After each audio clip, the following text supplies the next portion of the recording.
All right, real quick video on how to just tie up a brand new pole. If you're a beginner, you want to get out on the water, it's a real quick video.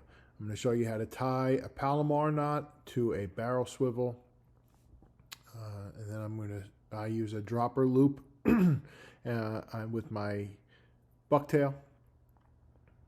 If you decide that you want to use the single jig method, just omit the dropper loop portion of this video, and then you could just tie the jig head in place of the bucktail, and you can get out fishing. But this is what I do, at least for this time of year. I like using the dropper loop, as I stated like a million times in my previous videos, that I like using the teaser with the pink and pearl 4-inch swimming mullet 2-0 Gamakatsu hook. All right, so that's all. Just here comes the video, and thanks for watching. Please subscribe. I'm trying to get you out on the water here. All right, I had a couple guys ask me what to do when they just bought a brand new fluke setup, whether you buy a new fishing pole or whatever, and you don't know how to tie it up, how to get it ready for fluke fishing. So I'm just gonna do a quick one on just tying something up real quick. So I'm not gonna get into how to put line on the reel because I don't do that. I don't buy my fishing equipment from I don't know, Walmart or Target. I don't know if they put line on for you there, but I don't buy my stuff from there. I like to go to the mom and pop shops, the smaller guys. So whenever I buy a reel, I have them put it on. When you buy a spool of line, when you put it on, you take it off the spool, like it comes off the side of the spool. And when you put it on, you know, I guess it's kind of hard to describe, but your line gets a lot of twists in it. And if you imagine when they put it on at the store, they do it similar to like an old, like reel-to-reel type like movie player, you know, where it had the two wheels next to each other and the line that went across. That way when it goes on, it doesn't, I guess it's similar to this. So when they put line on, say this is your reel spool and this is the line spool, they just go from spool to spool and they both spin, and that's how it puts line on. That's how it puts line on. But when you do it from your reel, your line pays out like this way instead of like this, and that's how you get those coils. I was told that's how you get a lot of wind knots, and it makes sense to me. Whether or not it's true, I don't know, but I don't do it that way. I have the tackle shop put it on for me. All right, so this is what you should have. You should have a pole that whatever one you buy, a pole and a reel, and your reel is going to come with line on it. So I'm going to show you how to go from your braided line to your leader material. All right, so this is how your reel's going to come, right? Just some braided line on it. I hope it's braided because nobody's using anything else nowadays in 2024.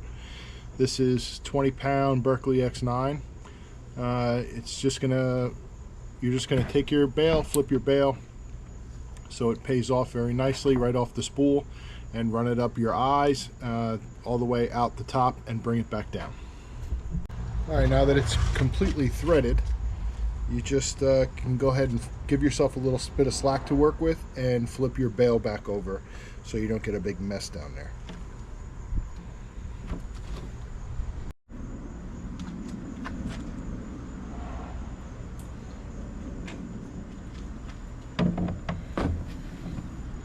Okay, very simple. Now we have a barrel swivel. I use these barrel swivels to go from my braid to my mono. I prefer to use barrel swivels, that's what I like. So I tie my braid to my barrel swivel using a Palomar knot. I use very simple knots. I don't really get all crazy with my knots, okay? So this is very simple. You take your loop, right? Give yourself, I don't know, it's probably about 8 inches. Way more than you need to, but give yourself a little bit of working room and take your loop and feed it right through. Then you're just going to tie, right, here's your loop. Oh, great.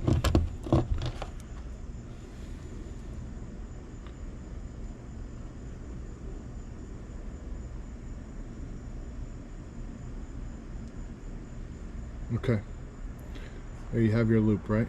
Now you're just going to take your loop, tie an overhand knot, over and through. And when you have this loop here after your overhand knot,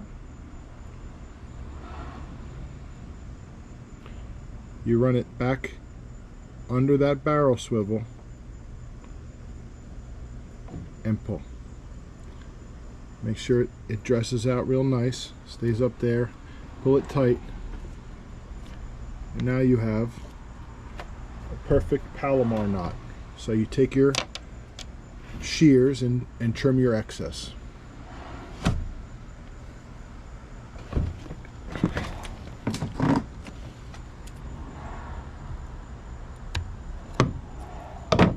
Okay. Now that is going from the braid to your barrel swivel. That's a nice knot, very strong. I like it a lot. Okay, so next you have your leader material. You have to use leader material when you're using braid because braid doesn't have stretch. You need a little bit of stretch in your line, so you have to use leader material. In this case,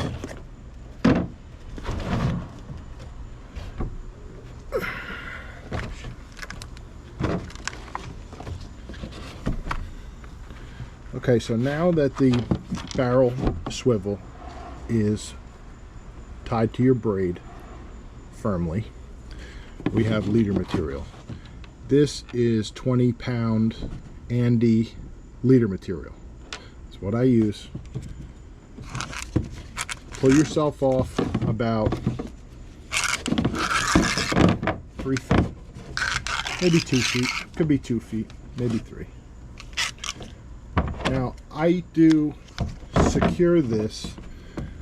I tie one side to a bucktail and one side to the barrel swivel, but I like to tie my dropper loop first, because sometimes when you tie a dropper loop,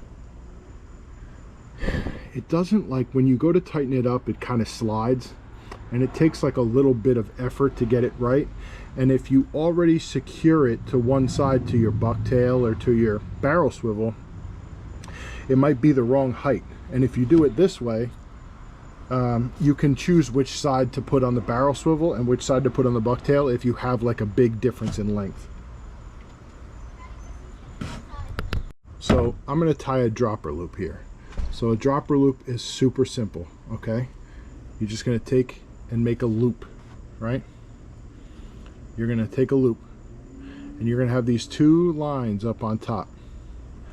And all you're going to do is take your 2 lines, 1, 2, 3, 4, 5.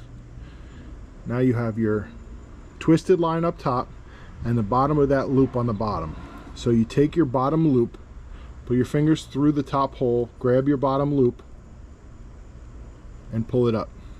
I usually bite this portion right here because you need like a little bit of like help, right? So hold on. Okay, this is essentially what you're left with. You have your loop and your knot, and if you take both sides of the line and pull it, see how it gets a little screwed up there? Sometimes you got to just mess with it a little bit. Bang, there it is. There is your dropper loop. Now you might it might be in the center and you might have done a good job, but in this case I didn't. It's a little short on this side, it's a little long on this side. Now I know I don't really mind it being short going to my barrel swivel. That's just my dog, Whiskey. Shut up, Whiskey. That's my barrel, that's my I don't mind it being short on my barrel swivel side, so I will tie the longer side to my bucktail to give myself a little bit more room, and I'll tie my shorter side to my barrel swivel, which is right here. I use a clinch knot.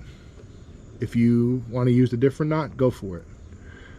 Clinch knot is so easy and so strong. I like it a lot. Okay, here's your leader material, here's your barrel swivel. I'll try to separate it. Put your leader material through, right, and there's your excess. You're going to take 7 turns. 1, 2, 3, 4, 5, 6, 7. 7 turns, and just put it through the bottom loop of your line. Not of the barrel swivel, of the line. Get it there. I just want to add to that. You're tying onto a barrel swivel. It swivels. So with your finger, just kind of hold the swivel steady so it doesn't swivel while you're twisting that line around, or you'll never twist the line around. And pull it tight. You can spit on it if you want. Get it nice and tight. And there it is. There's your clinch knot. That's what I use. So take that clinch knot, take your shears or your scissors or whatever you got, trim it off. That's good enough for me. Then on this side, I use, this is a Spro 1/2 ounce bucktail, white and chartreuse. Comes in a lot of packing. I don't know why. Okay, now to your bucktail. On bigger bucktails, I will tie a loop at the bottom so I can swap bucktails, but on these smaller ones, there's not enough line to run 2 lengths of leader material through the hole. So I just do a clinch knot again. Ready?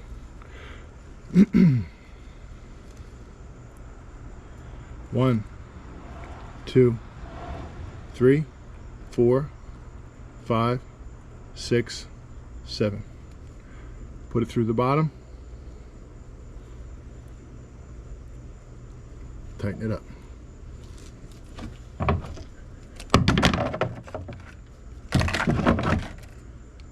Trim it. Now, you're basically set. What you need to do now is put your hook over here. So I use these Gamakatsu 2.0 bait holder hooks. Very simple, very easy, very quick. Now this is your dropper loop. Take your dropper loop. This can be tough when there's not a lot of light on the beach, so you just take your dropper loop, I hope you can see it, and feed it through the hook right there, right? Now you can just run it through the hook around and tighten it, but I run it through around and then I give it one twist and run it back through. So it basically takes 2 turns on the shank of that hook and makes it nice and tight. And there you have a perfect setup for me. You have your dropper loop, probably about 10 inches right above your bucktail, tied on leader material to a barrel swivel to your braided line, and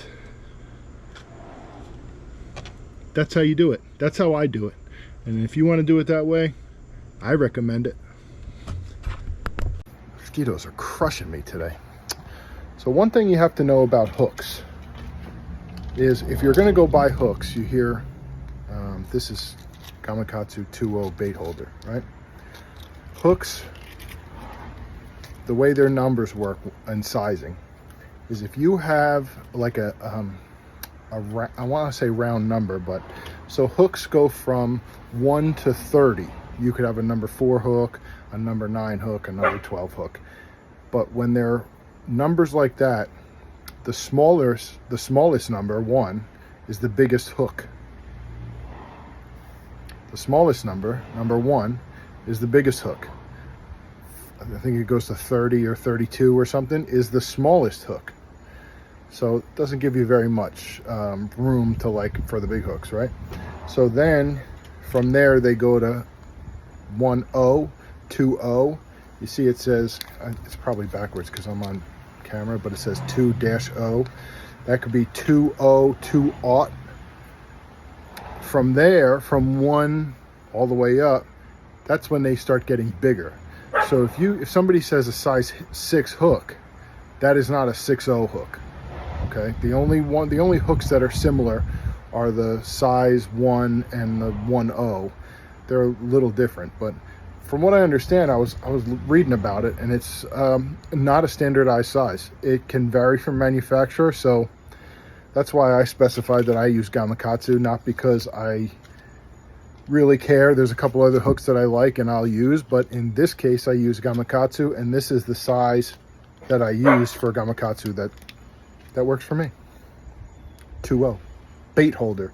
The bait holder, this is going to be hard to show, but if you look right here at the shank, you see those little tiny barbs right here of the shank of the hook? Those hold your bait holder. Thanks for watching. Hope it works out. Hope you get on the water.